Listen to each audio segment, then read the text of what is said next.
बिटिया जन्मवा से धन्य होत गोदिया,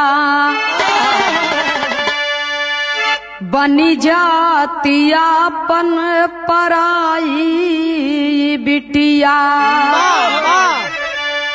बिटिया दुनौ कुल कलजिया बचावई, लोक लाज सिर पे उठाई बिटिया। बिटिया जन्म ये कही तनवा से लईके, नाना प्रकार रूप पाई बिटिया। बिटिया में ये तना भरा गुण बमंगल, तबऊ काहे जाथी सताई बिटिया।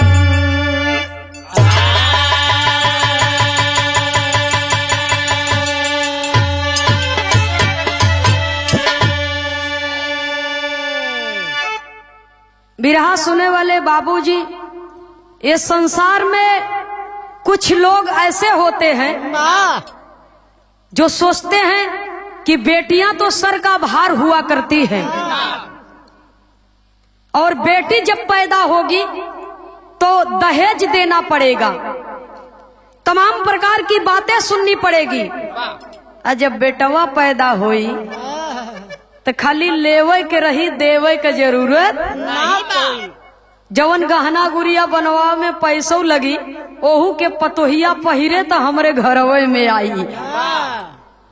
लेकिन बेटियों से सामाजिक रिश्ता बनता है।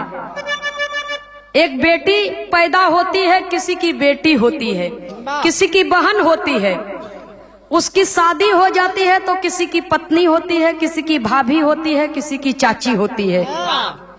समय आने पर वही बेटी किसी की माँ होती है, और समय आता है तो वही बेटी किसी की सास और किसी की दादी होती है। तो ये दुनिया में समाज के जितने भी रिश्ते हैं, सब के सब रिश्ते बेटियों से बनते हैं। फिर भी लोगों के हृदय में दुख है, क्यों? बिरहा में एक लाइन गजल का भाव है, कहना है,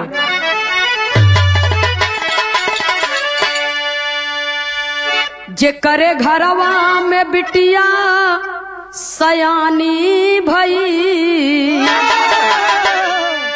जे करे घरवा में बिटिया सयानी भई, ओ के भावत बादाना न पानी। जे करे घरवा में बिटिया सयानी भई, ओ के भावत बादाना न पानी। जे करे घरवा में बिटिया सयानी भई, ओ के भावत बादाना न पानी। केतना महंगा भवाबा से नूरवा, कैसे जई है अब बिटिया ससुरवा।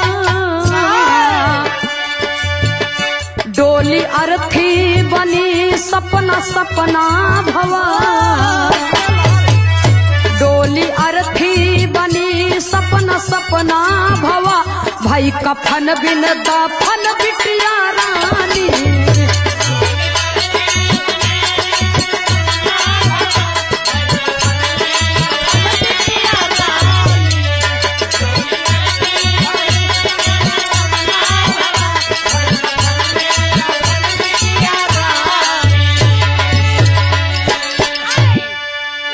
कितना महंगा भवाबा सेनुरवा, कैसे जई है अब बेटी ससुरवा।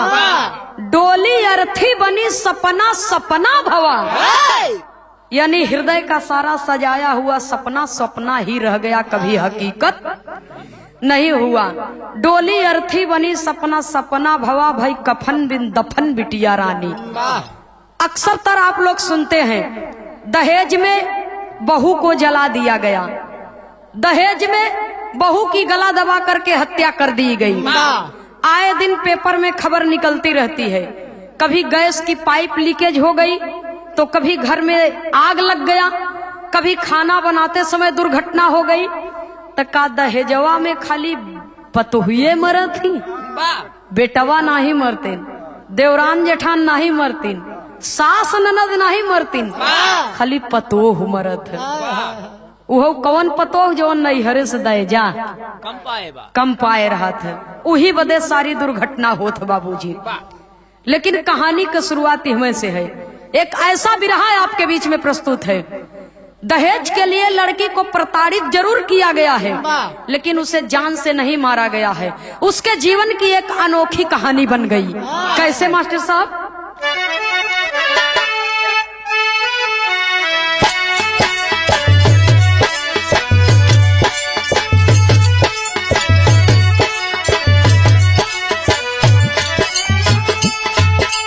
बिलासपुर की हाल बताई जे के जाने सब श्रीमान, गांव मुरैना के वासी एक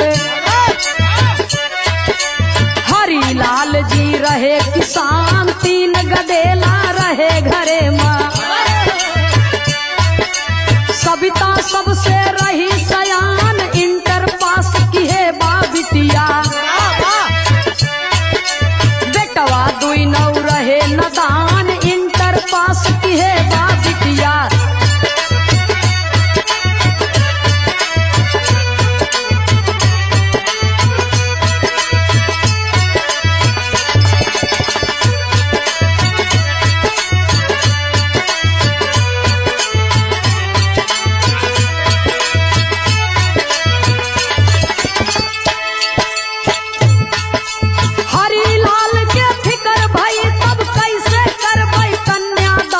नहीं कमाई का कछुजरिया, सोची सोची बाबू परेशान, भाग दौड़ खूब किए पिताजी, सूर्य भान के गए मकान, सुंदर बर संतोष के पाके, लगन धराए विप्र महान, सुंदर बर संतोष के पाके।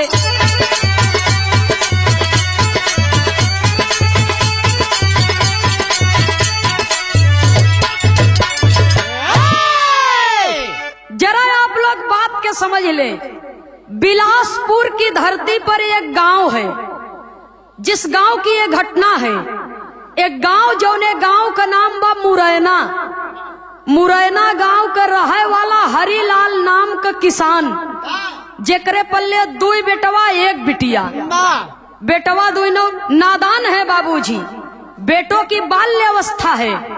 अब बिटिया सयानी बा। बिटिया का नाम बताया गया सविता। और 10 बिस्सा जमीन बा, वही जमीन में थोड़ा बहुत जौन कुछ पैदा हो सकत बा बाबूजी, लोग मेहनत परिश्रम करत हैं। अब बाबूजी मेहनत मजदूरी करके बच्चों को पढ़ा रहे हैं। लड़की हाई स्कूल पास किया, इंटर पास किया। बाबूजी गरीब आदमी बा, महंगाई एकदम चरम सीमा पर बा, आगे पढ़ावे के हिम्मत नहीं बा। तब बिटिया शादी योग्य हो गई। भाग दौड़ खूब कर रहे हैं, घर मिलत बा तो बर नहीं, बर मिलत बा तो घर नहीं। एक रिश्तेदार के मदद से उसी बगल में कुछ दूरी पर देवसर एक गांव है। देवसर गांव का रहे वाला सूर्यभान नाम का किसान, और जेकरे पल्ले 20 बीघा जमीन बा। बड़ा रियासतदार आदमी हुवन, काश्तकारी आदमी हुवन। तो देखा अगुआ महाराज फिट कह दिए। तो समय से पहले भाग्य से ज्यादा किसी को कुछ मिलता नहीं है। सूर्यभान के 2 लड़का, संतोष और सुनील।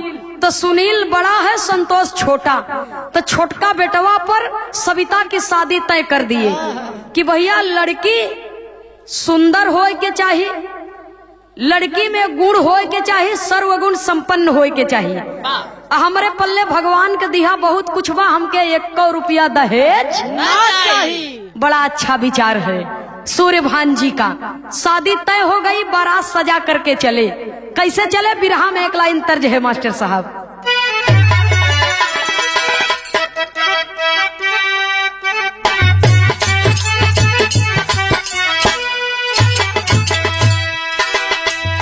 तर्ज हमारे हिंदुस्तान के सौधी मिट्टी की पारंपरिक गीत है। हमार माता बहन लोग के गावत थी। कब? जब शादी ब्याह पड़ा था।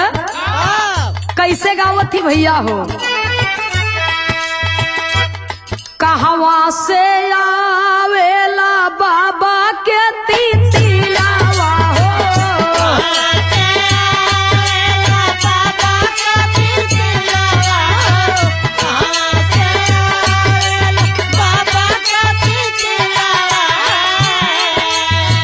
कहवा से आवे लाली मैना अहिरे सांवरिया।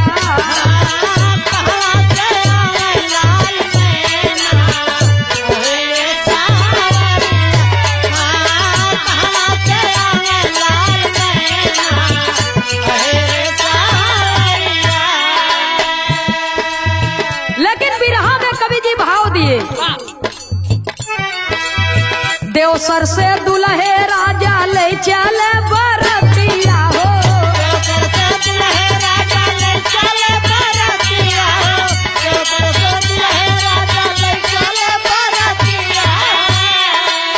दुआरा पे बाजे सहनाई माई बाप हर से।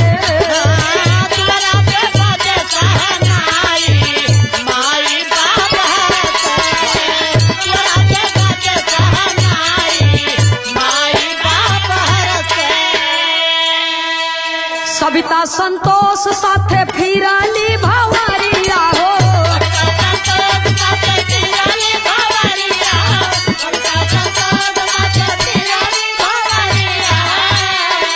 संघवा के सखी सब गावली गरिया हो।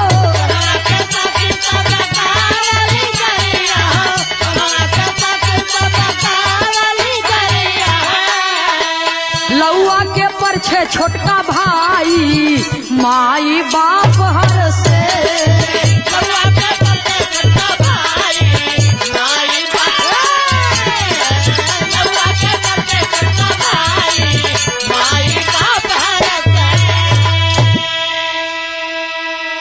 बड़े प्रेम पूर्वक से बारात सजा करके आए। दुआर चार हुआ, जल जल पान हुआ, भोजन बड़े प्रेम पूर्वक से संपन्न हुआ। और जब भोजन संपन्न हुआ तो देखा शादी के मंडप में दुल्हा और दुल्हन को बिठाया गया। मंत्र का उच्चारण हो रहा है, विधि विधान के साथ में सिंदूर दान हुआ, शादी संपन्न हुई। और जब सारी प्रक्रिया जब समाप्त की गई तो सवेरे के टाइम में दुल्हा दुल्हन कोहबरे में जाती। दूध पिए खातिर, दूध पिए खातिर। तू पिए रहे? हाँ भैया पिए रहे। अब कहा जानी यार, छोट करें तब इनकर बिया भा रहा। के समझाओ भैया हो तो देखा गीत गौनई तो बहुत बा, माता बहन लोग तमाम गीत गौनई गावत थी, लेकिन जब कोहबरे में लड़का जात तब गावत थी। सासू के कोछावा बेसन काया लेरुआ, बेसन काया लेरुआ, अरे छूटी गई ले अचारा छीटकी गई ले लेरुआ, छीटकी गई ले लेरुआ, अरे बिनी बिनी खाई ता दुलारू दामा। कोहबर में बाबूजी बाती मिलावे के रस्म पूरी हुई तो देखा सवेरे के टाइम में खिचड़ी खवावत थी। आ खिचड़ी खियावे बदे जब सबके बोलावत हन बरतिहन के, सबके घरे भरे में सब बाबूजी आवत हन खिचड़ी खाए बदे। तो देखा अक्सर तर जहाँ बेटवा बैठत हो कभो कभो बाप लजाई जात बैठे, और जहाँ बाप बैठत बाबूजी उधर बेटवा नहीं बैठत शर्मात है। तो भैया हो खिचड़ी खियावे बदे जब बैठाए दिहन तो ओकर दोस्त यार जितना है सब फुसुर फुसुर करत हैं बगली बैठ के।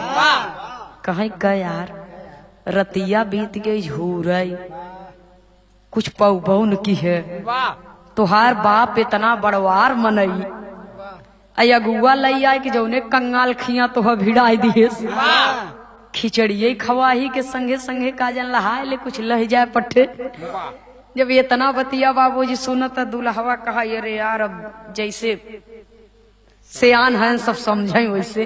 कहा ससुर गरीब से गरीब मनई अपने दामाद के कम से कम अंगूठी दया देत है, चैन दईन देत है, कुछ न कुछ तो भाई न कुछ हो तो नगदई लहाय ले कुछ। लोग देखी तो ताना मेहना मरही कि इतना बड़वार बाप के बेटवा है, बियाहे में कुछ पौभइल भइल। अच्छा ओकर ऐठत ऐठत बैंड इतना ऐठ दिहन कि वास्तविकता में वो ऐठाए गईल कस के। खिचड़ी खाए बदे जब बैठा बाबूजी, थाली में जब खिचड़ी परोस दी गई और थोड़ा सा घी डाल दिया गया ऊपर से, और जब खिचड़ी देखत बा तक कहत का बा,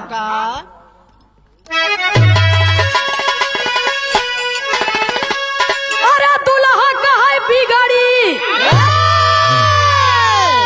बिगड़ गया।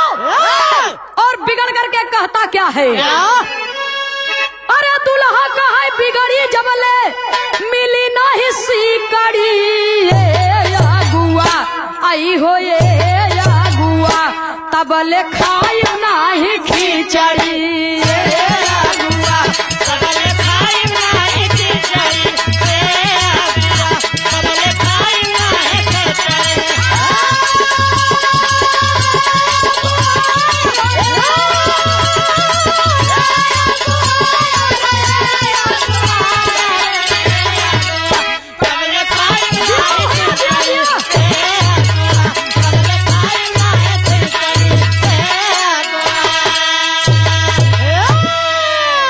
अब 20,000 रुपया जबले नया आई, अब दुल्ही के डोली नाही दुआरे सजाई,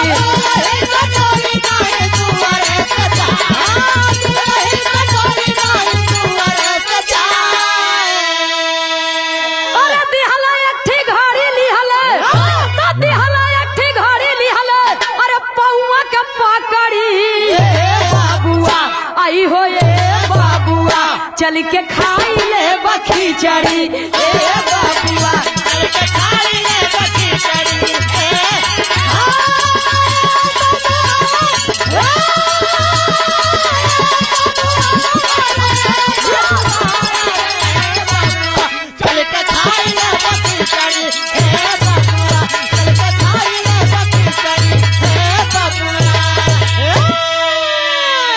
दुल्हा बिगड़ गया का खबरदार, कोनो भीख मंगा समझे है का, ऐसन वैसन बाप के औलाद समझे है, संजय से तोहार सबके रंगबाजी देखत है। हमार बाप कुछ बोलत नहीं न ते करे मतलब कुछ तो सब समझबे न करवा अपने से। कहे भैया कुछ चाहे का, कहा ये झूरे खिचड़ी ना खवाई, तरे अगुआ कहत बारे यार घी कम बतनी और छोड़ दे, छोड़ दे ले जाके छोड़ दे, जब ले जाके घी और डाल दिए, थाली के एकदम खिचड़ी के ऊपर थाली के बारी के बराबर हो गए, तो सब खाई लागे। दुल्हा मोहई न बोरत, वो हाथ ही नहीं उठावत बा, तो कहे भैया और कुछ लेबा का, चटनी वटनी चाहे का, खड़ा हो गया उसके मरचा नहीं पाए रहना नहीं। का लेबा, कहे देखा खिचड़ी ऐसे न खवाई, ऐ तो और घी हमके न चाहिए, कहे तब लेबा का, कहे जब तक सिकड़ी न आई जाए और जब तक नगद रुपया कम से कम 20,000 तक न मिल जाए, और तब सस्ती का जमाना रहा, वो समय में 20,000 बहुत रहा, कहे जब तक सिकड़ी न आई जाए 20,000 रुपया न मिल जाए तब तक मेहमान ससुर खिचड़ी ना खाए हैं।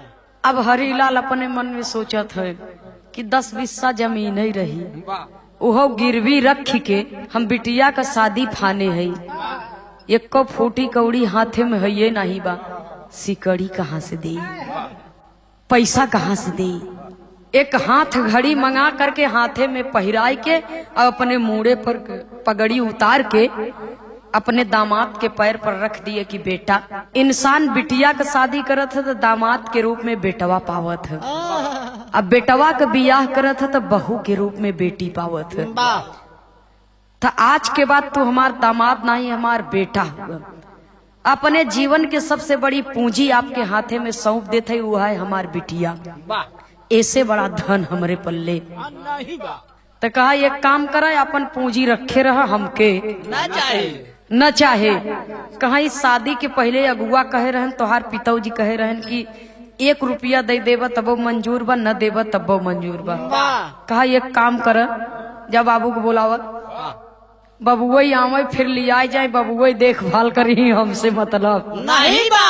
तो ये रईस बाप का बिगड़ी हुई औलाद की निशानी है बाबूजी। जब इतना बात बाबूजी सुनते हैं बिटिया के बाप तो कहते हैं कि ठीक है, इस समय तो नहीं है आपको देने के लिए मेरे पास कुछ, आप जाइए मेरी बेटी की विदाई करा कर लेकर के जाइए। जब चौथ लेके आऊ अपने बिटिया के बोलावे बदे तो तोहरे मन के सारी इच्छा पूरा कर देबे। लड़कियां का सोचता, बिरहा में एक लाइन तर्ज है फिल्म फिर तेरी कहानी याद आई, कहना है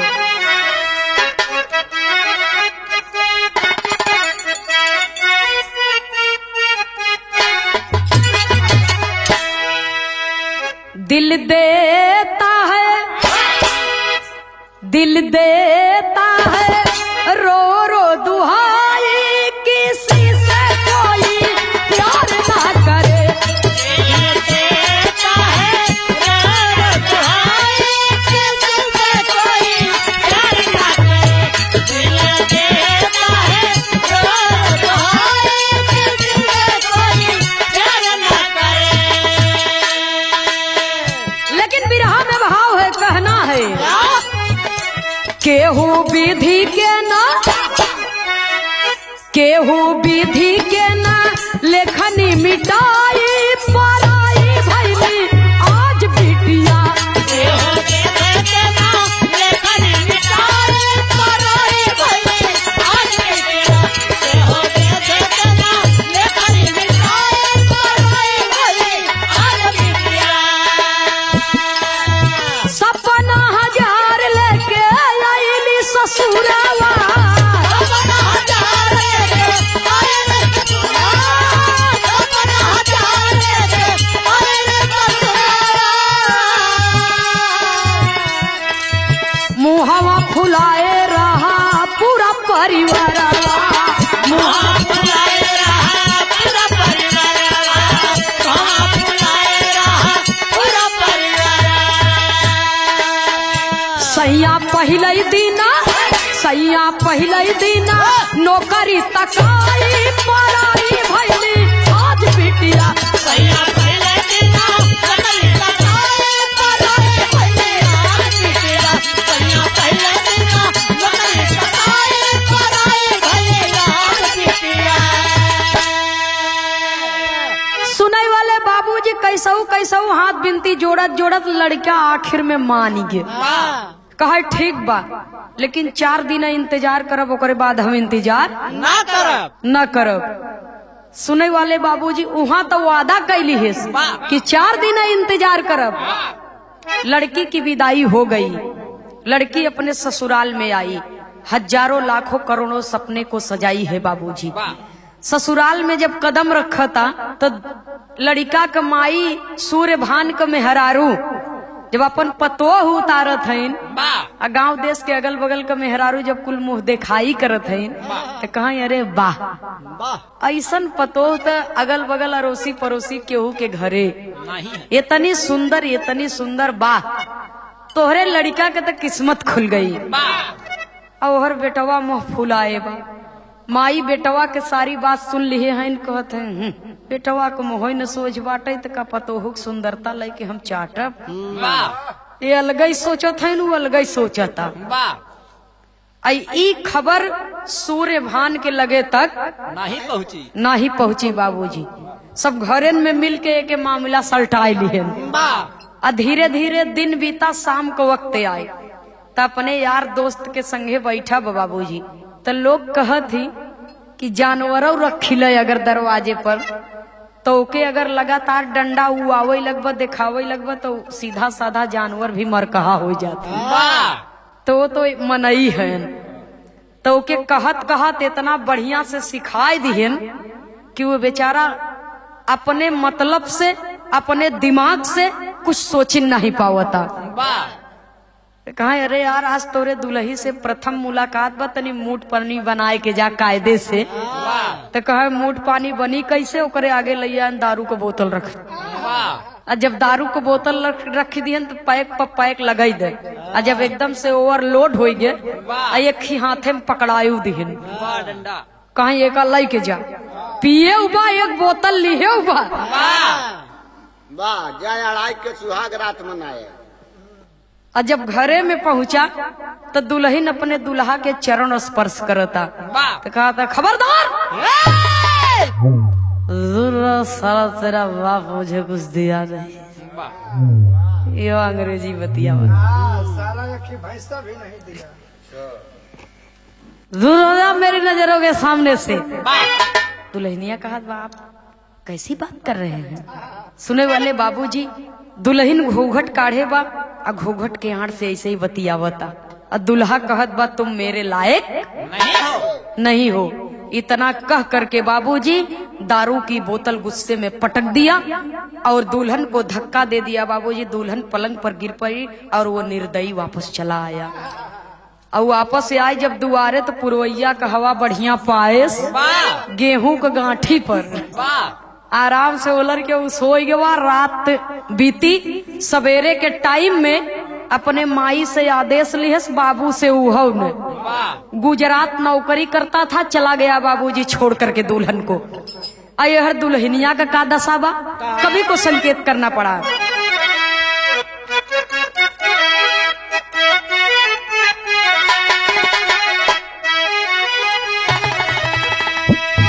अरे मोरे राम सहनाई बाजी बदला सिलसिला, सुनी सेज सजन बिन मदन ले तयंगड़ाई।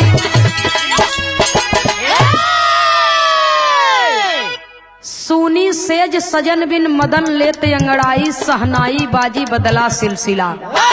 सहनाई तो प्रेम की बजी, लेकिन जीवन का सिलसिला ही बदल गया। दूल्हा तो चला गया परदेश, लेकिन धीरे धीरे दूसरा दिन भी बीता। शाम का वक्त है, शाम का वक्त है बाबूजी।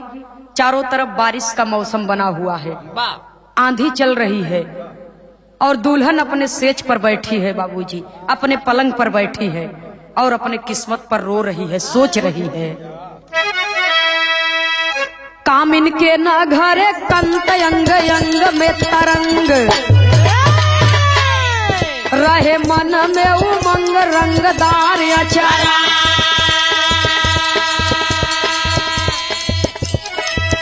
ख्वाब पिया बिन अधूर, कैसे काटी दिन दूर, सोई से जिया पे हूर था उभार अचारा।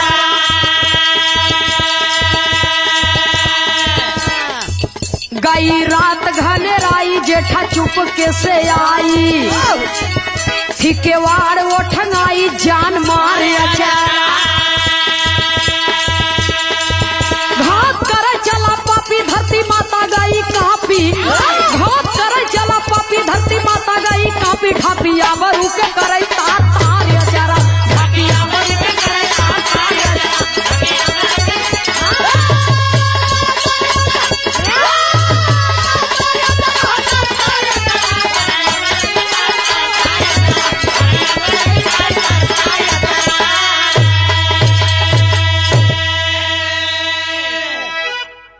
ओकरे जेठौत का नाम सुनील था।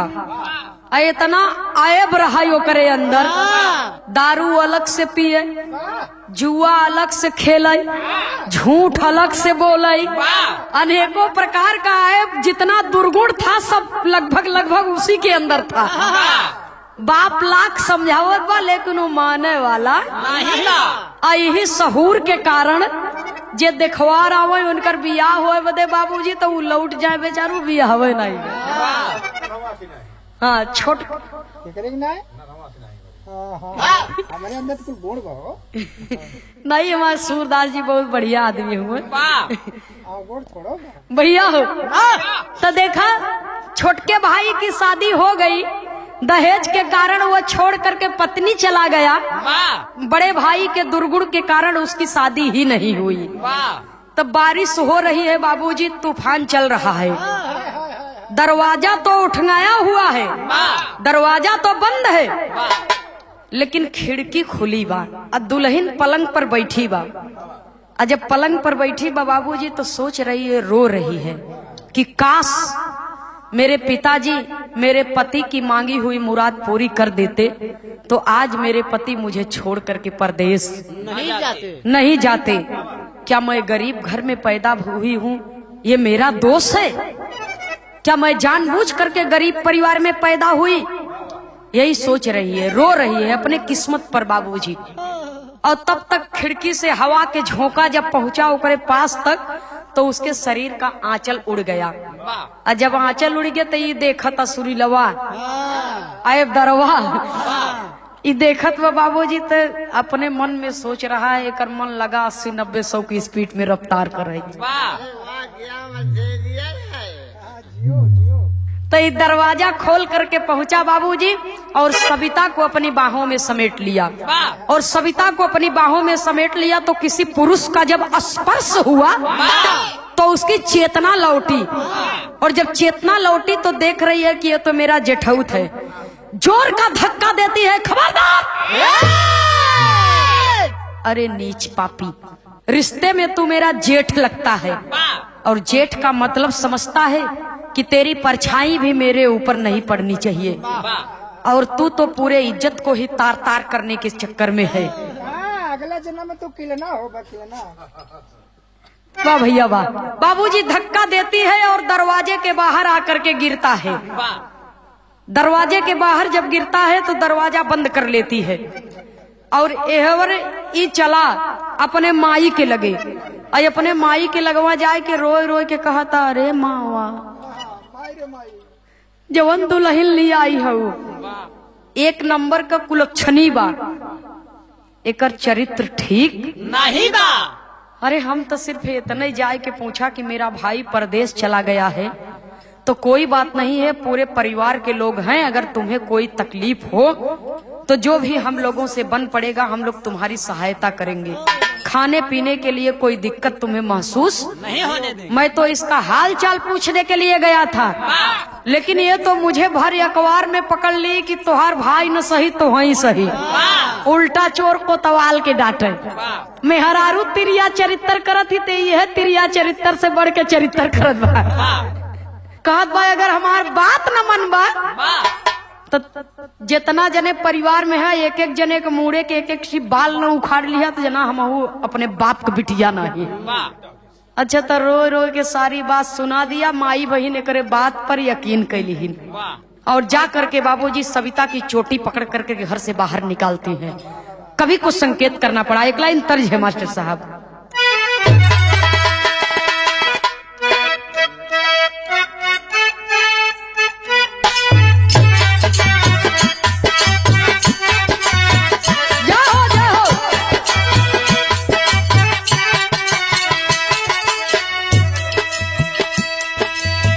बड़ी सुंदर गीत का संकेत किए। कावाने कारणवा जोगी जोगा वारा मावाले, अरे जोगा वारा मावाले, कावाने कारणवा भिखिया मांगेला हो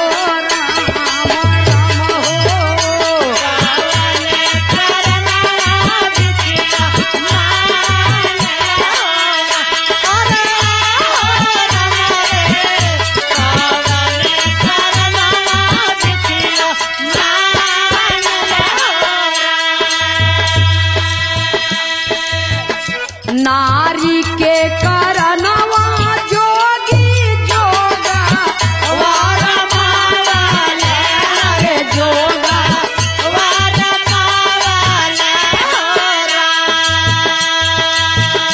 जोग के करनवा भिखिया मांगेला हो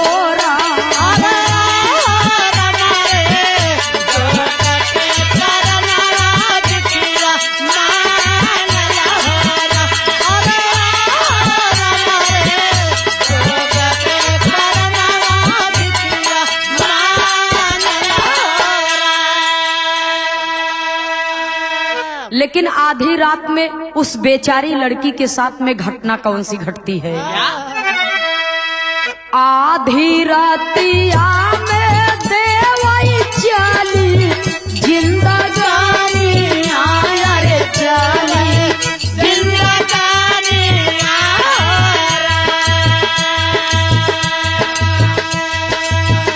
दुई नौकुल कलाजिया बचावली बिटिया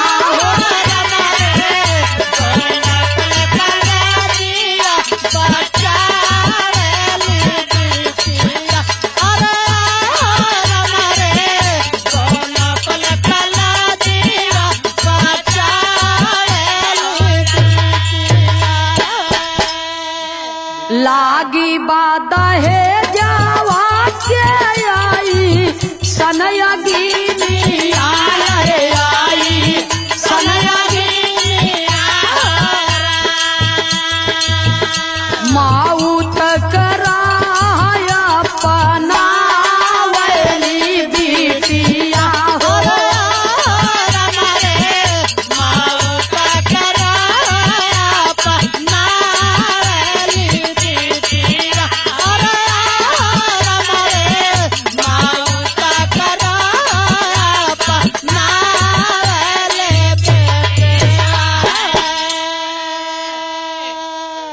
आधी रात में होकर छोटी पकड़ करके घसीट करके सास ननद घर से बाहर कर देती है। और जब बाहर कर देती है बाबूजी, वो लड़की सोच रही है मायके जाऊंगी तो भी लोग ताना दे करके मेरे माता और पिता का जीना मुश्किल कर देंगे कि ससुराल वालों की कमी नहीं है, तुम्हारी बेटी के अंदर खुद कमी है, अन्यथा आधी रात में ये ससुराल की दहलीज पार करके तेरे घर नहीं आती। और यहाँ रहूंगी तो यहाँ भी मेरी जिंदगी ढंग से नहीं कटेगी, यहाँ भी मेरी मर्यादा 24 घंटा खतरे में रहेगी, तो मैं जाऊं तो कहाँ जाऊं। आधी रात में वो लड़की सोचती है कि मैं चल करके नदी में कूद करके अपना प्राण त्याग दूंगी। नदी में कूदी जरूर मरने के लिए, लेकिन जब तक जीवन का कागज पूरा नहीं हो जाता तब तक मौत भी नहीं आवत। नदी में मरने के लिए कूदी, लेकिन पत्थर से उसका सर टकराया, वो बेहोश हो गई और नदी की तेज धारा में बहते बहते बाबूजी काफी दूर निकल गई और एक घाट पर जा करके लग गई, किनारे पर जा करके लग गई। मछुआरों की बस्ती के लोग जब देखे तो उसको निकाल करके बाहर ले आए, डॉक्टर बुला करके दवा दुआ करा करके बाबूजी उसको ठीक कर दिए। और जब ठीक किए बाबूजी, वो लड़की जब ठीक हो गई तो अपनी सारी की सारी आप बीती उन मछुआरों के बस्ती के लोगों को बता देती है। और जब बता देती है बाबूजी तो हुआ क्या?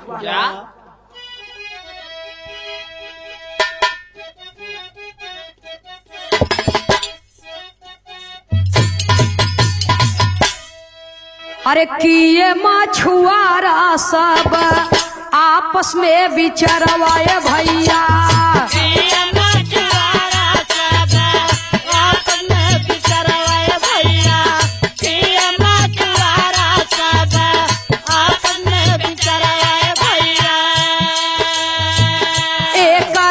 बेच दबा जरिया में जाए, बेच दबा जरिया में जाए। मिला एक दलाल बेचा गुजरा सहरिया भैया, मिला एक दलाल बेचा गुजरा सहरिया भैया, मिला एक दलाल बेचा गुजरा ऊपर रही मुजरा सुनाई, कोठवा के ऊपर रही मुजरा सुनाई। करे कि अरे भैया आप लोगों ने मुझे क्यों बचाया, मुझे मर जाने दिया होता। मैं ऐसी पापन हूँ, न ससुराल में रहने के काबिल हूँ न मायके में, तो मेरा जीना व्यर्थ है। सारी बात को जब बता देती है तो मछुआरों की बस्ती में एक बेश्याओं के दलाल का आना और जाना था, जो भोली भाली लड़कियों को अपने जाल में फंसाता था और गुजरात के नामी से नामी वेश्यालय में ले जाकर के बेचता था। यही वहां का कारोबार था।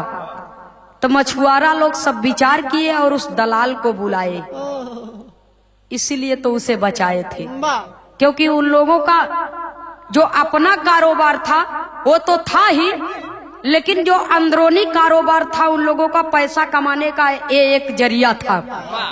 मछुआरों के बस्ती के लोग उस दलाल को बुलाए और जब सविता को देखता है तो सविता नक से सिर तक बाबूजी खूबसूरती की कयामत है बाबूजी, खूबसूरती पर उसके मोहित हो गया और कहता है कि अरे बहन, तेरा पति गुजरात रहता है ना। देखिए अब ये सारी बात जान गया तब पूछ रहा है, तेरा पति गुजरात रहता है ना? जिस जगह पर रहता है मैं जानता हूँ। आप कैसे जानते हैं? वो मेरे बचपन का लंगोटिया यार है। तू मेरे साथ चल, मैं तेरे पति के पास तक तुझे पहुंचाऊंगा। आज से तू मेरी धर्म की बहन, मैं तेरा धर्म का भाई। देखिए उस पापी कमीने को, दुनिया का जो सबसे पावन रिश्ता है उसे भी कलंकित कर रहा है। वही बाबूजी उस लड़की को लिवा करके चला और ले जाकर के वेश्यालय में कोठे पर बेच दिया। और जब बेच दिया तो कहता है कि अरे बहना, ये तेरे पति की कोठी है, तेरा पति फैक्ट्री गया है और मैं जा रहा हूँ उसे बुला करके ले करके आऊंगा। इतना कह करके चला गया। तो वहाँ का माहौल देख करके बाबूजी वो समझ गई कि ओहो, ये तो मैं ऐसी जगह पर आ गई हूँ जिस जगह को औरत की जिंदा कब्र कही जाती है, जहाँ पर दुनिया के कोने कोने से भूखे भेड़िए आते हैं और औरत के जिस्म के प्यासे रहते हैं और पैसा दे करके जबरदस्ती उसके हुस्न का सौदा करते हैं। वो पैरों में घुंघरू बांधने के लिए तैयार नहीं है। लेकिन जो कोठे की मालकिन है वो कहती है कि आए बेटी, तू अपने पैरों में घुंघरू बांध ले, ये कोठा है, यहाँ पर देश दुनिया के लोग आते जाते रहते हैं, तेरे कला की कद्र होगी, तेरे इज्जत का सौदा नहीं होगा। उसका नाम क्या पड़ता है? अरे सबनम पड़ा बनाम ओही सविता के भैया, सबनम पड़ा बनाम ओही सविता के भैया, सबनम पड़ा बनाम ओही सविता के भैया। मुजरा सुनई के एक सेठ गईले आई, मुजरा सुनई के एक सेठ गईले आई। शादी कैला हमारा से बोले सेठ बतियाए बबुनी, शादी कैला हमारा से बोले सेठ बतियाए बबुनी, शादी कैला हमारा से बोले सेठ बतियाए बबुनी। धक्का दिहली सीढ़ी ऐसे गिरे भारा, धक्का दिहली सीढ़ी ऐसे गिरे भारा। सुने वाले बाबूजी, वो लड़की का नाम कोठे पर सविता से सबनम रख दिया गया। और जब सबनम रख दिया गया तो सबनम अपने पैरों में घुंघरू बांध ली और मुजरा करने लगी बाबूजी। और जब मुजरा करने लगी तो एक दिन एक सेठ आए, उसके खूबसूरती की चर्चा पूरे गुजरात शहर में हो गई। एक से बढ़कर के एक रईस ज्यादा आते बाबूजी, और उसका मुजरा सुन करके उनके दिलों पर ठंडक पहुंचती और मुंह मांगा पैसा देते और दे करके चले जाते। एक दिन एक सेठ जी आए, अपनी गाड़ी खड़ी किए और कोठे के ऊपर जब पहुंचे तो सबनम जब महफिल में आई, सबनम का मुजरा जब प्रारंभ हुआ तो मुजरा जब समाप्त हो गया तो सबनम जब महफिल से उठ करके कोठरी के अंदर जाने लगी तो सेठ जी दौड़ करके सबनम की कलाई पकड़ लिए। सूरदास का हथवा काहे पकड़त हुए, सबनम नजर आवत है तुमके। सबनम नहीं, सबनम को बहिन लागत है। इनके सब के आंखें मोटिया केवर भवा बा। सेठ जी सबनम की कलाई पकड़ लिए और जब सबनम की कलाई पकड़ लिए कहते हैं कि ओ सबनम, तू बड़ी सुंदर है रे। जमाना बीत गया, मुझे इस कोठे पर आते हुए लेकिन तेरी जैसी खूबसूरत बला को आज तक नहीं देखा। सेठ क्या चाहते हो? कहे तुम मुझसे शादी कर लो, मैं तुम्हें अपने महलों की रानी बना करके रखूंगा। शबनम जब इतना बात बाबूजी सुनती है तो कहती है सेठ शादी करोगे? कहे हाँ। कहे शादी करोगे? सेठ जी ने कहा हाँ। कहे शादी करोगे? सेठ जी ने कहा कि यस, यही विचार है, शादी करूंगा। वही शबनम एक जोरदार का झटका देती है और झटका इतना तेज रहा कि बिजली का करंट जैसे कोई मार दे तो कोई झटका खा के गिर जाए, वैसा ही सेठ जी को झटका लगा तो वो सीढ़ी से गिरते हुए नीचे आ गए। और जब नीचे आ गए तो अगल बगल के लोग सब जुट गए, सेठ को क्या हुआ? अच्छा खासा आदमी है, इसे कहीं चक्कर तो नहीं आ गया? शबनम भी नीचे उतर करके आती है, कहती है ओ सेठ शादी करोगे तुम मुझसे? हाँ। तो मेरी बात सुनो। शबनम सेठ से कहती है, वो सेठ कोई और नहीं था बाबूजी, वो उसी का पति था संतोष, जो एक सेठ के यहाँ काम करता था और सेठ को कोई औलाद नहीं थी, इसलिए सेठ उसे औलाद से बढ़ करके मानते थे। और सेठ अपनी सारी जायदाद का मालिक उस संतोष को बना दिए थे। सेठ इस दुनिया से चल बसे थे, अब उनके सारी मिल्कियत का एकलौता वारिस, एकलौता मालिक यही संतोष था।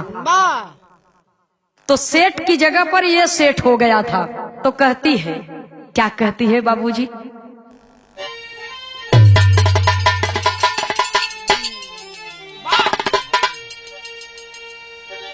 अरे कहो रोय के शबनम बतिया माना हमारी, कहो रोय के शबनम अरे बतिया माना हमारी, अब तोहरी सविता दुल्हनिया बनल बाटुअरी।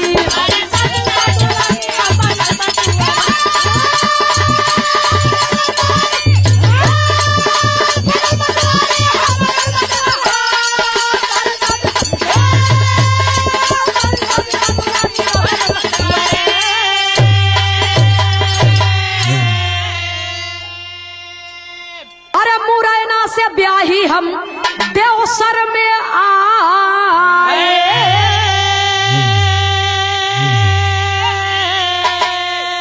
सपने में तोहरा प्यार नहीं पाए,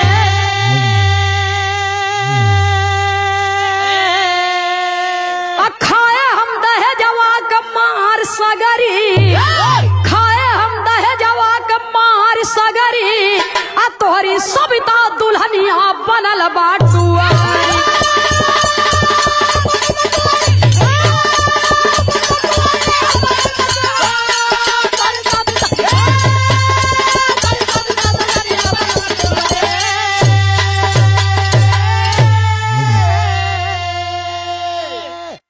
कहत बा मुझे पहचान रहे हैं आप?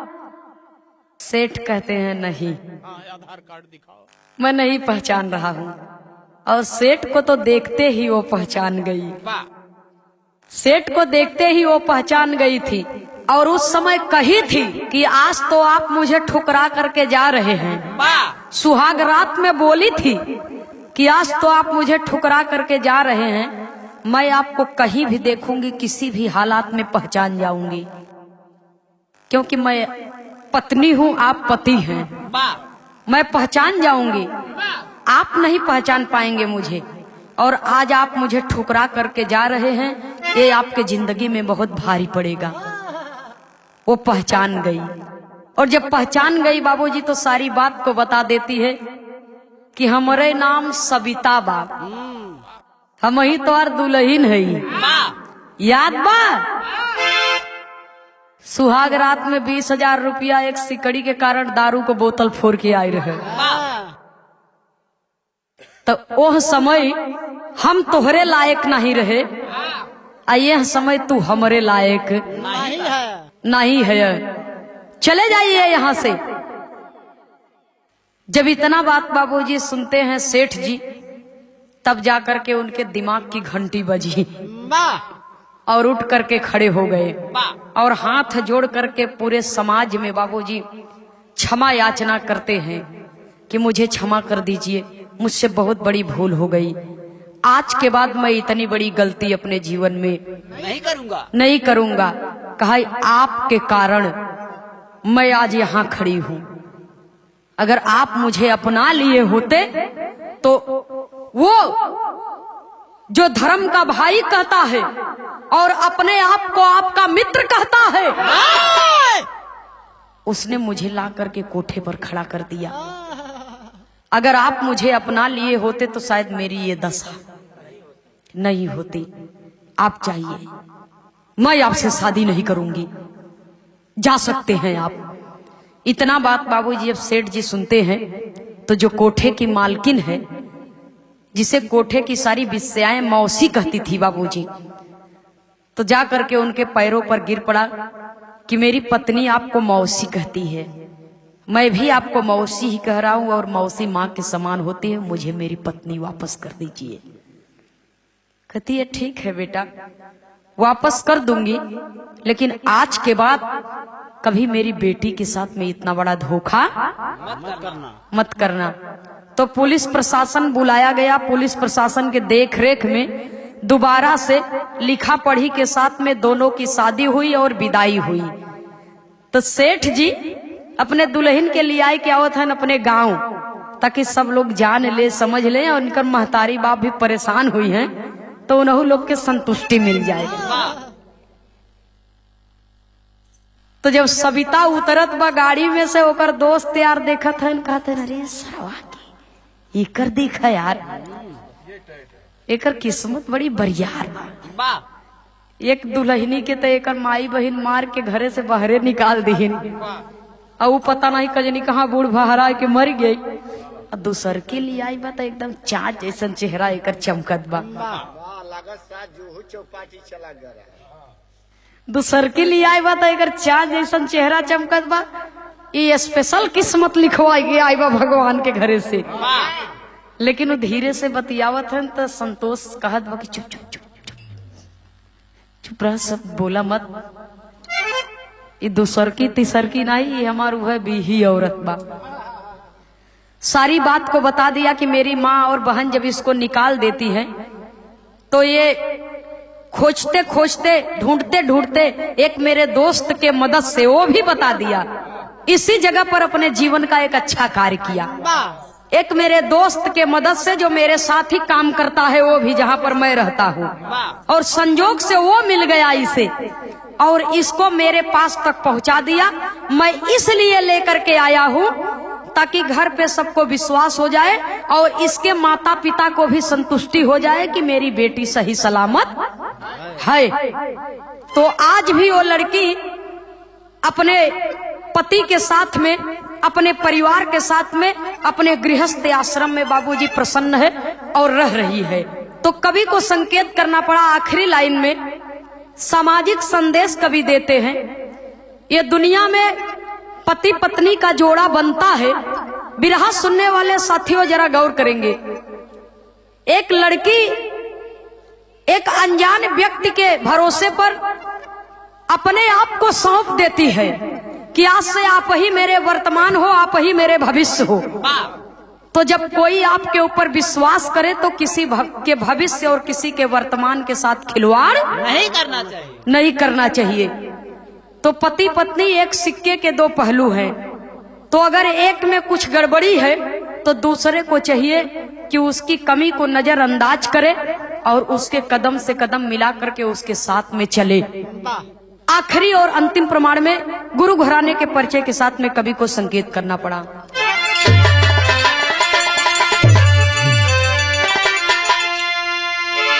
स्वामी सीता राम हित राम कैलाश जी स्वर्ग सिधारे,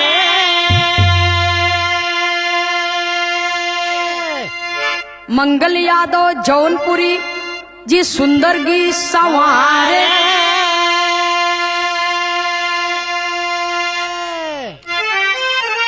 अरे राम बदला सिलसिला। तनंदनी खेमराज बिरहा में जोग रमाई, सहनाई बाजी बदला सिलसिला।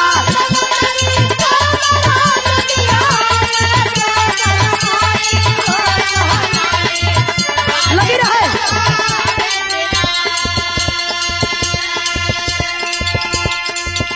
तूने अजब रचा भगवान,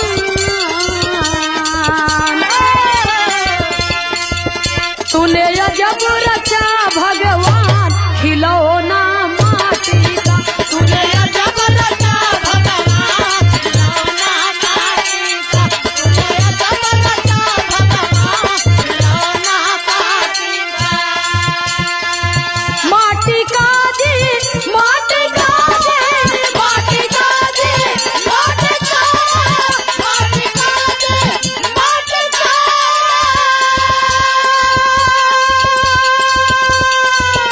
तूने अजब रचा भगवान, खिलौना माटी का। तूने अजब रचा भगवान, खिलौना माटी का।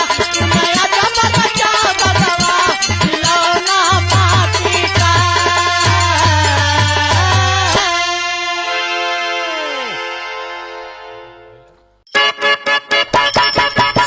क्या बात है?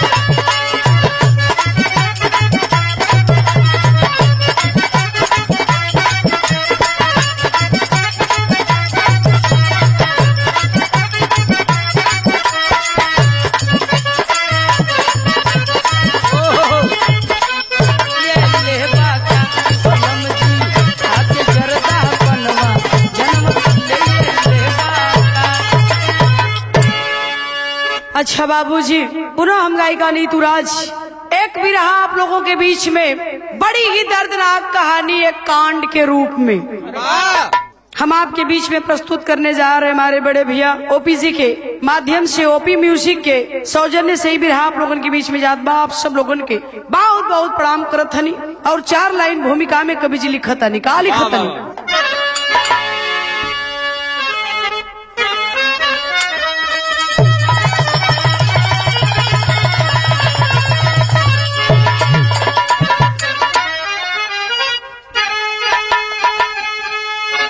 ये लाइन पर गौर करिहन बाबूजी।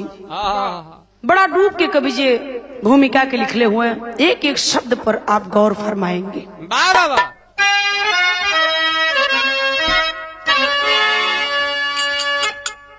क्या कहे आज मानव को क्या हो गया,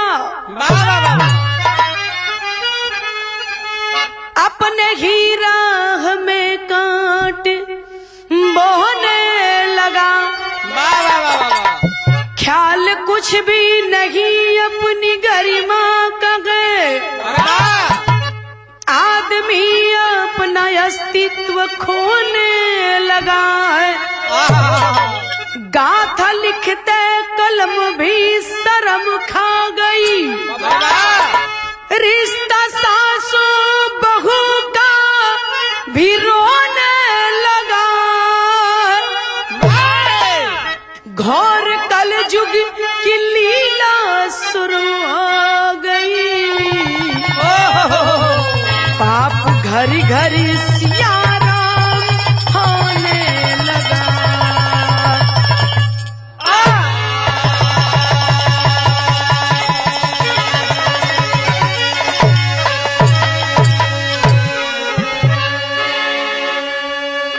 गौर करेंगे बाबूजी, इंसान से अच्छे तो वो परिंदे हैं, इस इंसान से अच्छे तो वो कुत्ते हैं जो फर्ज निभाना जानते हैं। लेकिन हम और आप इंसान होकर भी दरिंदे बन चुके हैं। अरे वाह वाह वाह। फर्ज निभाना तो दूर, हम अपना फर्ज पूरा भी नहीं कर पाते। गाथा लिखते कलम भी शर्म खा गई, रिश्ता सासू बहू का भी रोने लगा। घोर कलयुग की लीला शुरू हो गई, पाप घर घर सियाराम होने लगा। अरे वाह। फिर मैं कहने जा रही हूँ, मालिक ना करे किसी के साथ ऐसा हो। एक लाइन गजल है। कवन गजल है महाराज? आए हो मेरी जिंदगी में तुम बहार बनके, आए हो मेरी जिंदगी में तुम बहार बनके, आए हो मेरी जिंदगी में तुम बाहर बनके।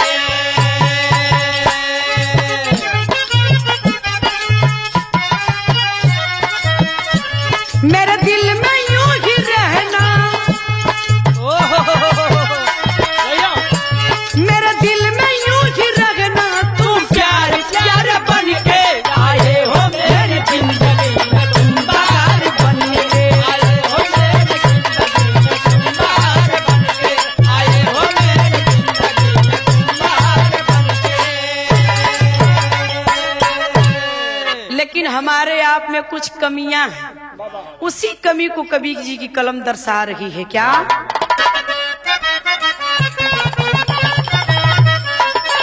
इंसान में सबसे बड़ा यह दोष है होता, इंसान में सबसे बड़ा यह दोष होता, इंसान में सबसे बड़ा यह दोष होता। पाता है सब मगर ना, पाता है सब मगर ना संतोष न होता, इंसान में सबसे बड़ा यह दोष न होता, इंसान में सबसे बड़ा यह दोष होता, इंसान में सबसे बड़ा यह दोष होता। इंसान में सबसे बड़ा यह दोष है होता, पाता है सब मगर ना संतोष है होता। बाबा वाह, हमरे आप में यह दोष है, यह कमी है। हम लोग कितनो पावल जाई, जितने पावल जी उतने लालच बढ़त जाई, लालच बढ़त जाई। लालच साला रूखा का नाम ना लेते। अब यही से विराह की कहानी शुरू हो गई। बड़ी ऊंची बात शायर के माध्यम से कहा।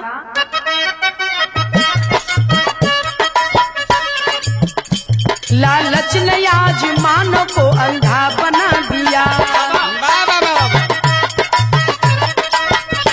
लालच ने शादी ब्याह को धंधा बना दिया, बीए में जबलपुर से है सतना की दीप सीखा, रीवा के अशोक सिंह से सामंजस्य दिखा, दोनों में हुआ प्यार करते वक्त पढ़ाई, बोला है अशोक सिंह तब सिखा को चताई, सच्चा है तुझसे प्यार तेरी मांग भरेंगे, सच्चा है तेरा प्यार तेरी मांग भरेंगे, सच्चा है तुझसे प्यार तेरी मांग भरेंगे, जिएंगे तेरे साथ साथ बात मरेंगे, जिएंगे तेरे साथ साथ मरेंगे, जिएंगे तेरे साथ साथ मरेंगे। सच्चा है तुझसे प्यार तेरी मांग भरेंगे, जिएंगे तेरे साथ साथी साथ मरेंगे। साथ है मरब साथ है जियब, अब जब बिया करब तो तुहरे से करब। ई कहलस के रीवा के अशोक सिंह और बीए में जबलपुर सतना की पढ़ रही, जिसका नाम था दीप शिखा। दीप शिखा में और अशोक में, अशोक सिंह में प्यार हो गया। रीवा के अशोक सिंह जब दीप शिखा से दोनों लोगों का प्यार हो गया, गौर करेंगे बाबूजी, दोनों कसम ले लिए साथ जीने का साथ मरने का, जिएंगे तो साथ में मरेंगे तो साथ में। अब जब शादी करब तो तोसे करब। ई दोनों में वादा हो गल, टकरार हो गल, प्यार हो गल। तो गौर करेंगे, बताईला बार बार बताईला, ई प्यार सरवा इतना अंधा होला। प्रीत न जाने जात को जात, नींद न जाने टूटी खाट, भूख न जाने जूठी भात। जवानी सबकर सुघर होले ओपी, जवानी सबकर सुघर होले, लेकिन प्यार करे कभी एक उम्र होले। का बताई ये पंचो बुढ़ौती सबकर फूहर होले। ध्यान रहा बहादुर भैया। यही जे हमरे बिरहा में एक लाइन गीत लगल बाबा, कवन गीत हलाता?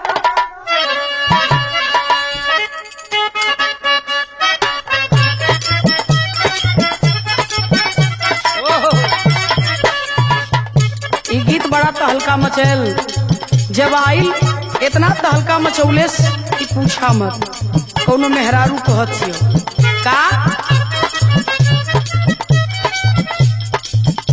अरे बानी हम न हईले या जिस शैम्पू से बानी हम न हईले या जिस शैम्पू से अवतार सैया सखी टेम्पू से अवतार सैया सखी टेम्पू से।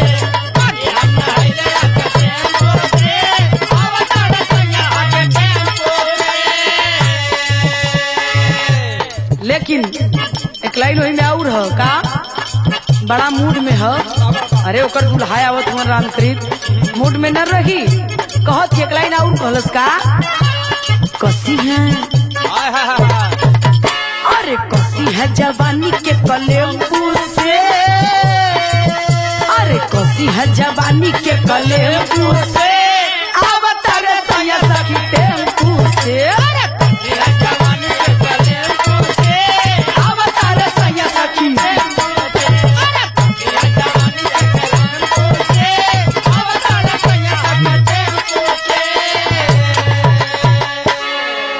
बिरहा में कवि जी लिखत हुवन का शादी होई के कहत ह दीप शिखा कहले से एक दिन का कहले अरे शादी होई तो हसे हमारी सजना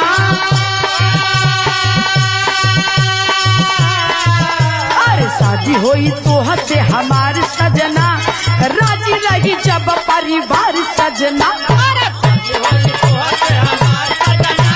राजी रही जब परिवार सजन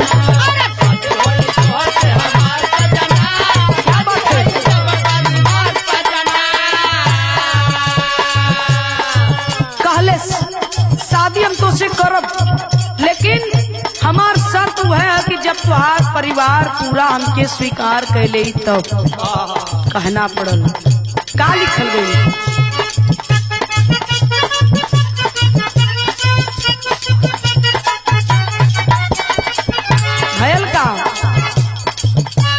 रीवा दबा तो में सज शनिवार के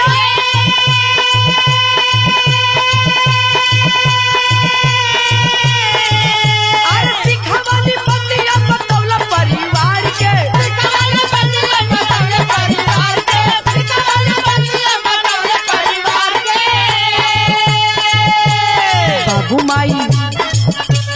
बाबू माई पीटल कपार सजना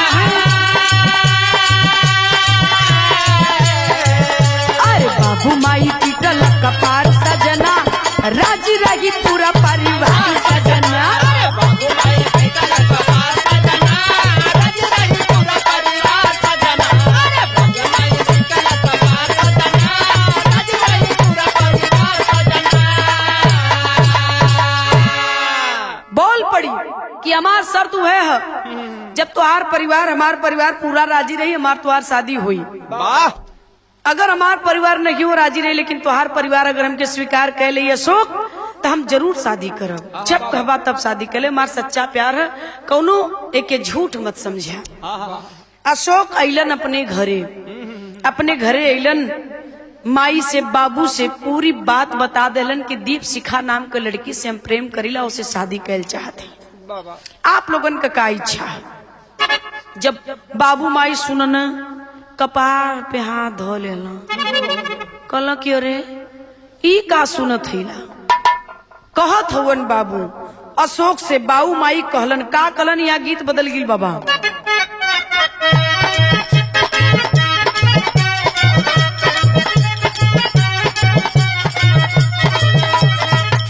यहाँ कहल शुभ हो जाइए ई का कैलू घर कई इज्जत फीका कैलू ननदो नया रे लहंगवा लतार लेलू कहवा मत मार लेलू ननदो नया रे लहंगवा लतार लेलू कहवा मत मार लेलू ननदो नया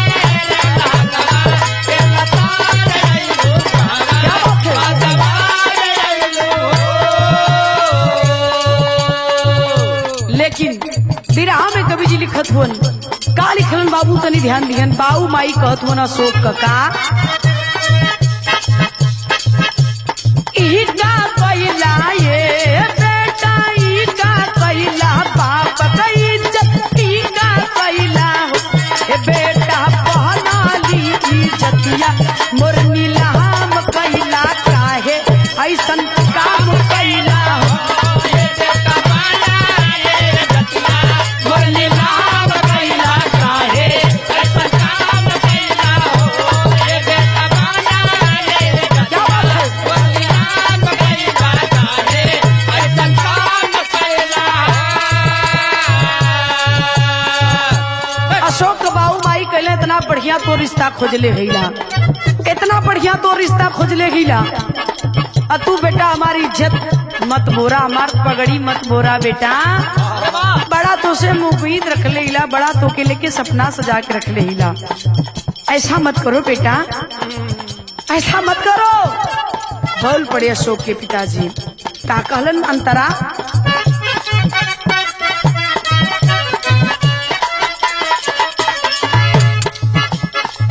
शादी जोग तोहरे बाटे पूनम बीटी हिया। आज जग तोरे बाटे पूनम बेटे हैं, आज जग तोरे बाटे पूनम बेटे हैं निया।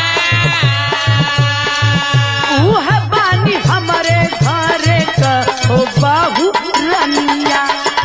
ऊह बानी हमरे घरे का क्या बात है? ऊह बानी हमरे घरे बाहुरनिया।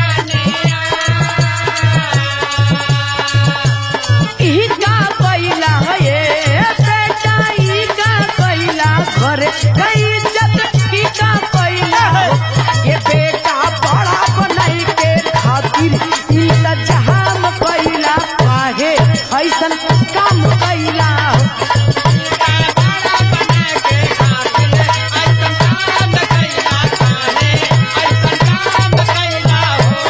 ऊटा बड़ा बने के खातिर ऐसा काम कैला काहे ऐसा काम कैला है। गौर करेंगे बाबूजी, ये दुनिया में हम भी बताइला, ये समाज में आए दिन बताने का काम किया जाता है कि माँ बाप से बड़ा भगवान नहीं है। जो औलाद अपने माँ बाप की बातों को न मानता हो, टालता हो, औलाद औलाद नहीं नालायक कही जाती है।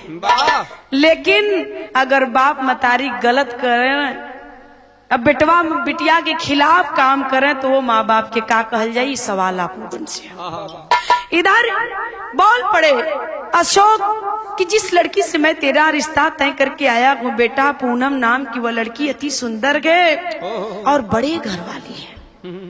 इतना दौलत देंगे सब, इतना दहेज देंगे बेटा कि रख नहीं पाओगे। क्यों नहीं उसके साथ शादी कर लेते? छोड़ दो दीप शिखा को, प्रेम किया भूल जाओ उसे। लेकिन इधर अशोक दीप शिखा को भूल नहीं पा रहा है बाबूजी, इतनी मोहब्बत कर रहा है, उससे भूल नहीं पा रहा है। लेकिन एक लाइन आप लोगों से सवाल है, ऐसे दहेज लोभियों के लिए कहना है, कवि जी लिखते हैं, तेरी में भाव हो।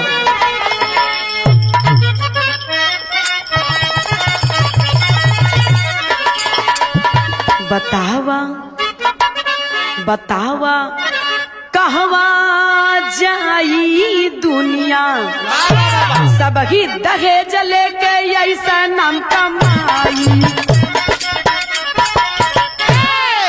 बतावा कहवा जाई दुनिया, सब ही दहेज लेके ऐसा नाम कमाई। बतावा कहवा जाई दुनिया। ऐसे ही अशोक के पिताजी की तरह दहेज लोभी इस धरती पर हमारे आपके बीच में पनप रहे हैं बाबूजी। इससे मैं अवगत कराना चाहती हूँ, हुआ क्या कहना पड़ा। आइए। अरे लौट पड़ा है अशोक दिल में,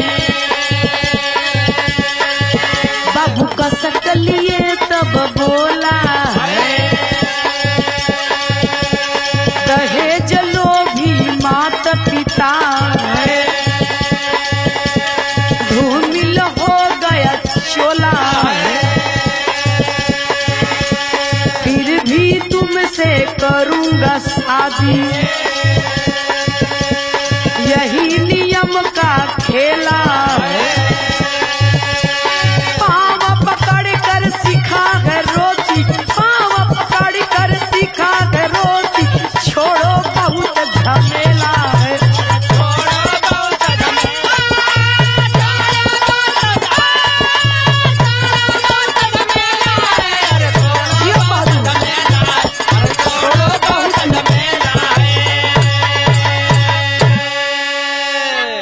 माँ बाप अशोक के मना कर दिए कि पूनम से अच्छी लड़की तुझे और दूसरी कोई मिल ही नहीं सकती। जब तुम शादी करोगे बेटा, मैंने जिसे पसंद किया है उसी पूनम से तुम्हारा रिश्ता होगा, और किसी से करोगे भी तो हम मंजूर नहीं करेंगे।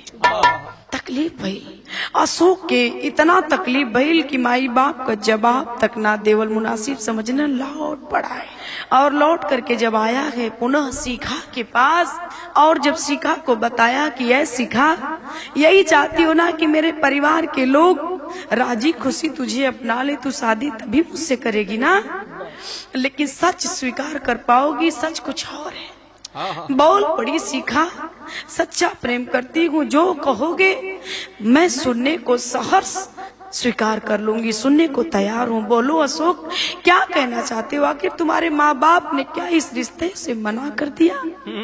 बोल पड़ा अशोक, हाँ शिखा, मेरे माँ बाप ने मेरे लिए कोई और लड़की तलाश लिया है, और वो ढेर सारा दहेज रुपया पैसा दे करके मुझसे शादी करना चाहते हैं। तो है शिखा, लेकिन फिर भी अशोक, जब शादी करेगा तो तुझी से करेगा, तुम्हारे बिना मैं जी नहीं पाऊंगा। किसी और से शादी करने के लिए मैं तो सपने में भी नहीं सोच सकता शिखा, क्योंकि मैं तुझसे ही प्यार करता हूँ। पांव पकड़ लिया शिखा ने अशोक का, पांव पकड़ के कलश की ना अशोक, अगर मुझसे सच में प्यार करते हो तो जाओ, और जा करके उस पूनम नाम की लड़की से विवाह कर लो। गौर करेंगे बाबूजी, होता क्या है यहाँ तर्ज लगल बाबा। कौन गीत है?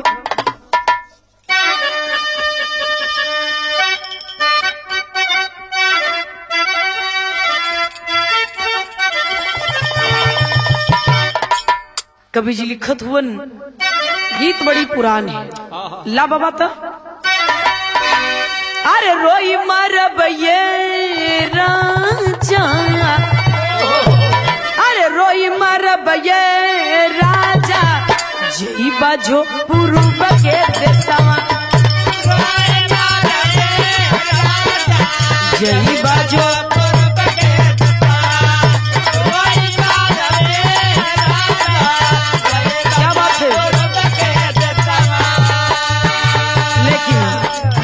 कवि जी लिखत हुवन, कसम दे देती है वह दीप शिखा, अगर सच्चा प्रेम करते हो अशोक तो उस प्यार की कसम है तुझे, चला जा, चला जा और जा करके अपने माँ बाप के कहे अनुसार उस पूनम से शादी कर लो अशोक, यही मेरे तरफ से तोहफा है, उपहार है। माँ बाप की खुशी में अपनी खुशी स्वीकार कर लो अशोक। चला गए अशोक, बांध दिया उस शिखा ने उसे कसम में, चला गए जवान कैलस का बाबू।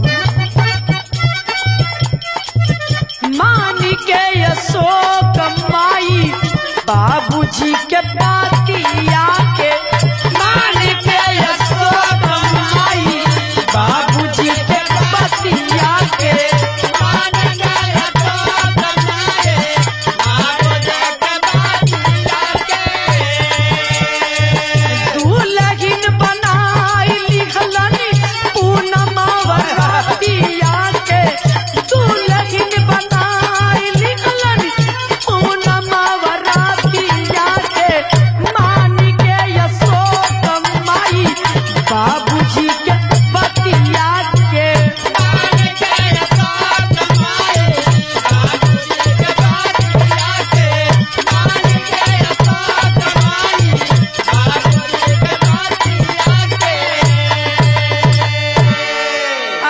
उस पूनम नाम की लड़की से जा करके अशोक ने आखिर माँ बाप के बीच शादी कर लिया। शादी कर ललन बाबू, दिन बीता लगल, कितना दिन का समय बीतल बाबा, अंतरा में कभी लिखत होना वा। माई हर में पार लगलन जाई के नौकर,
में नौकरी करत हुवन और वही नौकरी जॉब के दौरान पत्नी पूनम साथ में है, मालिक एक बेटी दे देलन और वो बेटिया के पैदा भइले। इधर अशोक कमाई पहुंचल हिन।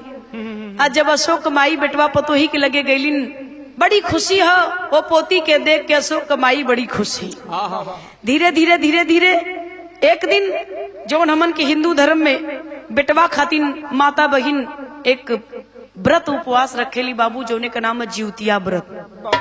जीवतिया का एक दिन का दिन रहल। माई मैहर में बेटवा पतोही के लगे गई लहीन, अपन खुशी का दिन बितावत है। अशोक कमाई बिटिया उधर अशोक 4-5 साल का हो गई है। गौर करिए एक दिन एक घटना घटत है। का घटना घटल बाबा? आवा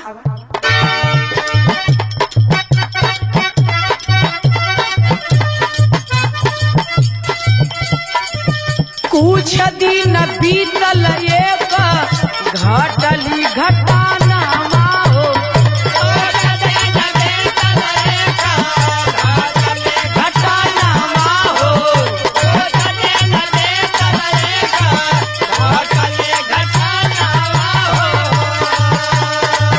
पूनम का प्रेमी मिले आवल भवाना हो,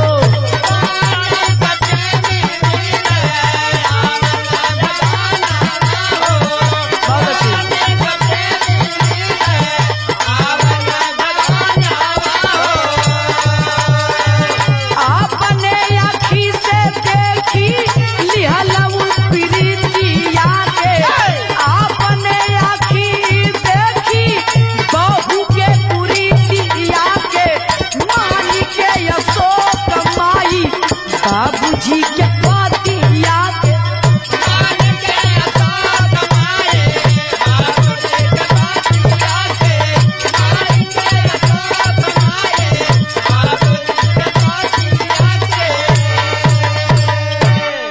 गौर करेंगे बाबूजी। अब यहाँ थोड़ा सा कहानी मोड़ लेते। इधर बेटी तो 4-5 वर्ष की हो गई है अशोक की, माई वही जगह। अशोक तो ड्यूटी पर चला जाता था, लेकिन उसे क्या पता है कि उसके पीठ पीछे यहाँ कुछ दूसरा ही काम चल रहा है। कौन था? पूनम का प्रेमी। जब अशोक काम पर चल जाए, ड्यूटी पर चल जाए, तो इधर पूनम समय देख करके अपने प्रेमी को बुलाती थी। एक दिन बात फंस गई। बतिया का फसल जानत हुआ, वो है अशोक का मतारी। अशोक का मतारी देखली कली की रोजा वाला, एक दिन अगर कोनो बात रहते, एक दिन कोनो काम रहत, लेकिन ये डेली आवत है। चोरी हत्या पाप खुले आप से आप। एक दिन वही अशोक का मतारी के शंका भई और भर नजर देख ही ले ली आखिरकार। और जब देख लेती है तो बहू को समझा रही है। क्या समझाओ तीन बाबा तनी विदिशियाला?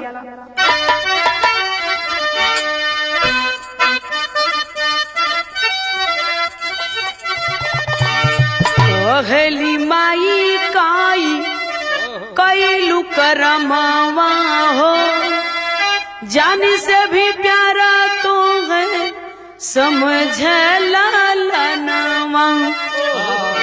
बनल सिंगार तो हरी होला का धर्मावा हो, जानी जाबा लोग देख खैबू कामन मुहावा।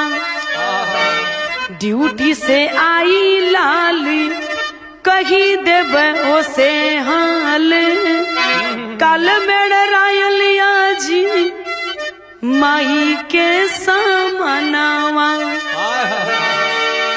गौर करियन बाबूजी, अशोक की माँ अपनी बहू पूनम को समझाती है कि जान से प्यारा मेरा बेटा तुझसे मोहब्बत करता है।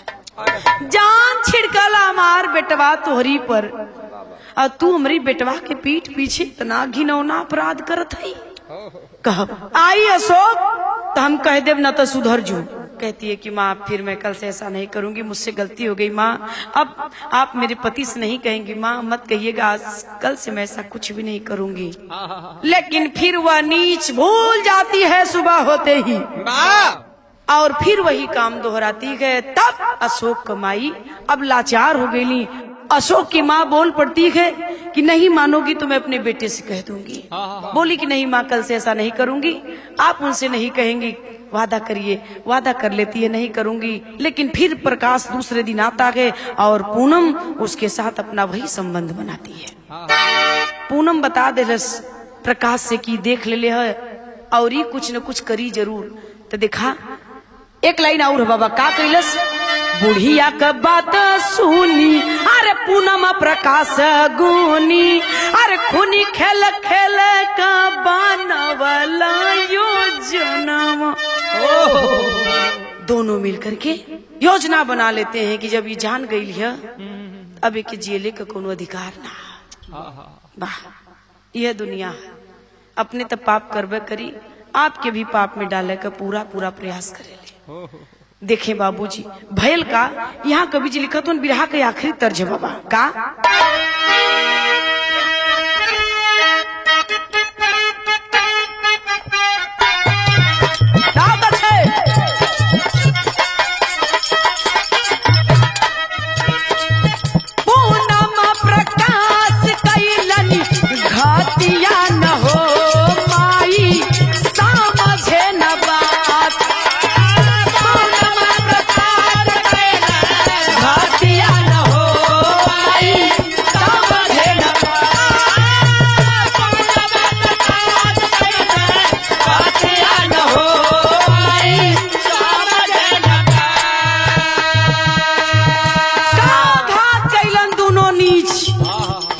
बाबूजी आवाज सब्जी वाला चाकू लगे चलल प्रकाश हो,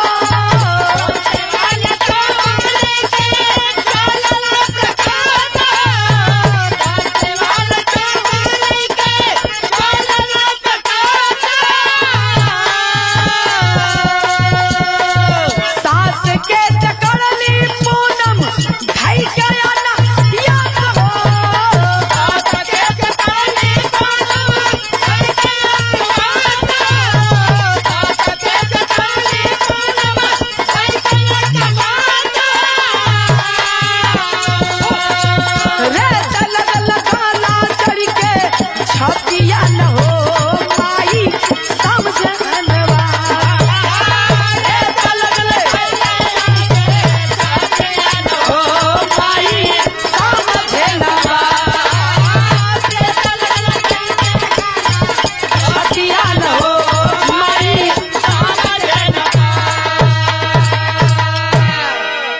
आखिरकार दोनों प्लान कर लिए कि इसे नहीं जीने दिया जाएगा।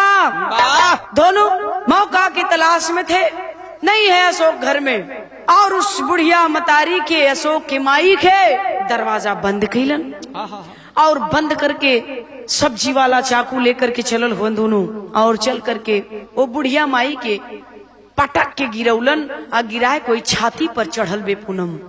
और जब चढ़ल तो कैलस का माई हर बिलक बिलक के रोवत बे। पहपट से भाव लगावा बाबा,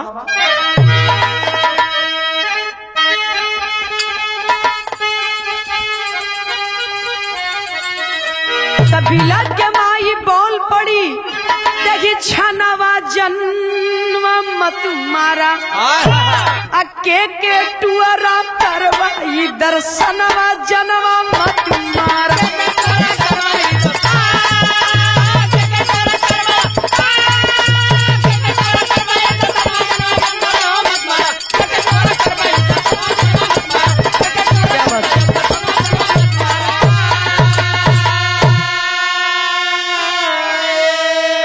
चढ़ के नागिन छाती ऊपर कस के गला दबाई हो, बोरा में उलास के भरली रात में जंगल जाई हो, फेंक के वापस आ गईली भावनवा जनावा मत मारा।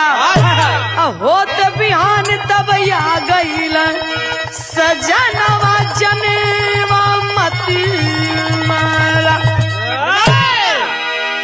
आखिरकार अंत तो गत्वा परिणाम निकला बाबूजी। रो रही है वह अशोक की माँ, मत करो ऐसा मेरे साथ, तू यही चाहती है कि मैं अशोक से कुछ ना बताऊं। जा बहू, मैं अपने उस बेटे की कसम खा के कहती हूँ तू कुछ भी करेगी, मैं अपने बेटे से अब नहीं बताने वाली हूँ, लेकिन मेरे प्राण को छोड़ दे, मेरी जान को मत। जो मेरा बेटा मैहर दर्शन कराने के लिए मुझे वहां से लेकर आया गए, तू मुझे मार डालेगी तो मेरा बेटा आखिर दर्शन किसको कराएगा? किसको मेरा बेटा दर्शन कराएगा? बेटी छोड़ दे, मुझे छोड़ दे। लेकिन दोनों नीच पापी अत्याचारी आखिरकार मानल ना बाबू, वो बुढ़िया का गला रेत दे और बोरे में लाश को भरे और भर करके लाश के लेके रातों रात जंगल धरा दे। तब कभी जी लिखत हुआ आल्हा लगवा बाबा।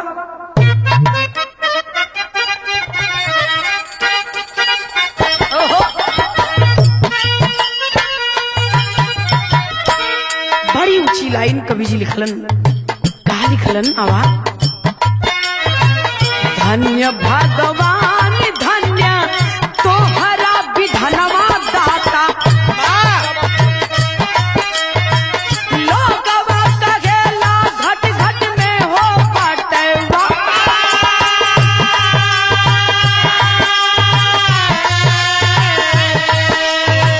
माई के शोक में या शोक दिन रतिया पंचो,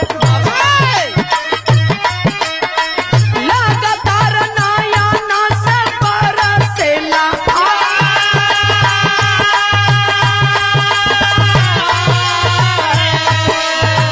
पाहसा परोसी साथे पूनम समझावे बाबू,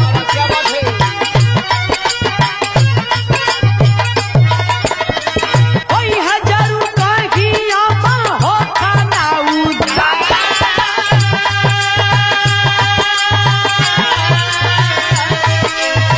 सगरी कहनिया तब बा ताई परी रनिया बाबू, जंगल बीच मिलल बाटई गोरवई मेला,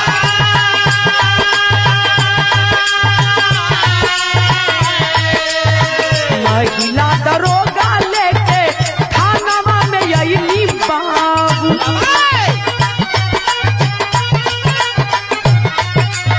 मामा घर अपने पकड़ैलन पारा,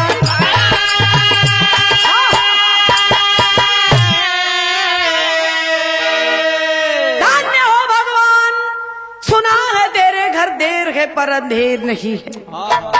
दुनिया का बिगड़ी बनावेला मालिक, आपके लाठी से केहू धरती पर बचल नागन न बची, यही कड़वा सत्य है। आज जौने बुढ़िया माई के मार के कुल बोरा में लाश भर के जंगल में ले जाके फेंक दलन, और वही पूनम अपने पति अशोक के आने के बाद सारी बात बता रही है कि माई सजवा को गईली, सवेरवा को गईली, दोपहर जौन ओकरे समझ में आयल तो कहलिस गईली, अइली ना, कहाँ गईली, खोजत थैला पते ना। 2 दिन बीता, 3 दिन बीता, आखिरकार अशोक अपनी माँ को ढूंढ रहा है कि मेरी माँ आखिर गई तो कहाँ गई, गई तो कहाँ गई, एक बार बता कि तो गई होती। लेकिन बाबू 2-3 दिन का दिन बीत गल, और जब ना कहीं पता चलल माई का, वह लड़किया परी जोने का नाम रहल बाबू, बतौली कि 4-5 साल के लड़किया रहल अशोक का। वो लड़किया एक दिन राती का सुतल है पूनम, और वो लड़की अपने पापा से बतावती है कि पापा जौने माई के खोजत हुआ, माई का पता ना चलत, वो माई के जानत हुआ का भैल, वो जौन अंकल आवल ना प्रकाश अंकल, वही अंकल मम्मी मिल के मार लेलन, आ मार के वही बोरवा में भर के पता नहीं कहाँ ले जाके फेंक देना। वही लड़की छोटी सी परी सारा भेदवे खोलत भी कहलिस, और का कहलस तनी सुने बाबू, खड़ी लगवा बाबा।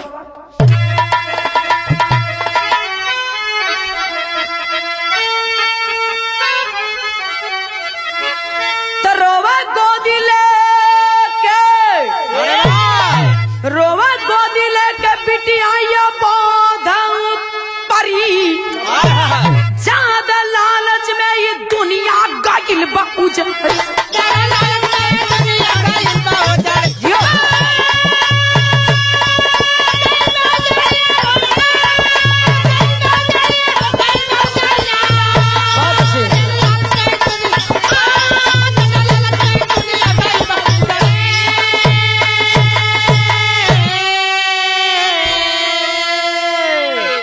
ज्यादा लालच में ही दुनिया गईल बा उजड़ी। तनी सुना भयल का बा, माफ करिया माई नाम करवा वाली दरसनवा हो, अपने पिता से दिल वाय अगनी दनवा हो, हित नाथ सहदेव के सुनावल खरी, ज्यादा लालच में ही दुनिया गईल बा उजड़ी।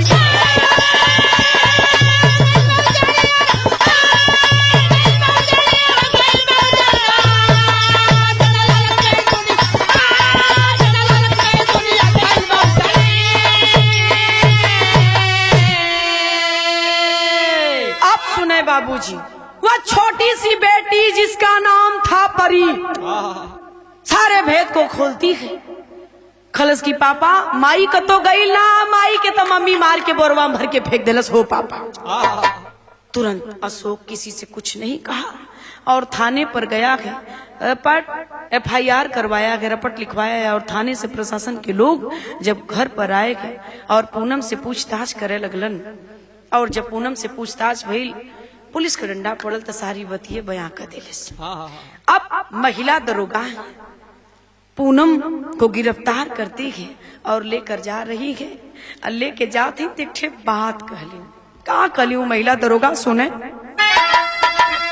तो होई के उदास बैठल रगल भवनवान, महिला दरोगा आके कहली तब समनवान, बोला हम क्या आदेश तोहरे खातिर का हम करी, ज्यादा लालच में दुनिया गईल बा उजड़ी,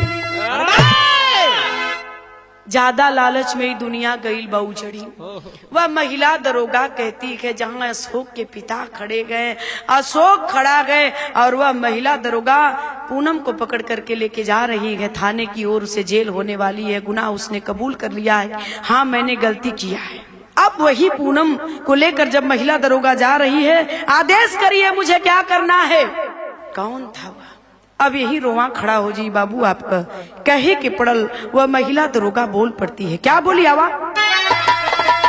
आईली निभावा तो से दोस्ती का फर्ज हो, कहला सहदेव बेटी बाटा तोहर कर्ज हो, गलती हमारा बिसरा दाम चरनिया धरी, ज्यादा लालच में दुनिया गईल बा उजड़ी।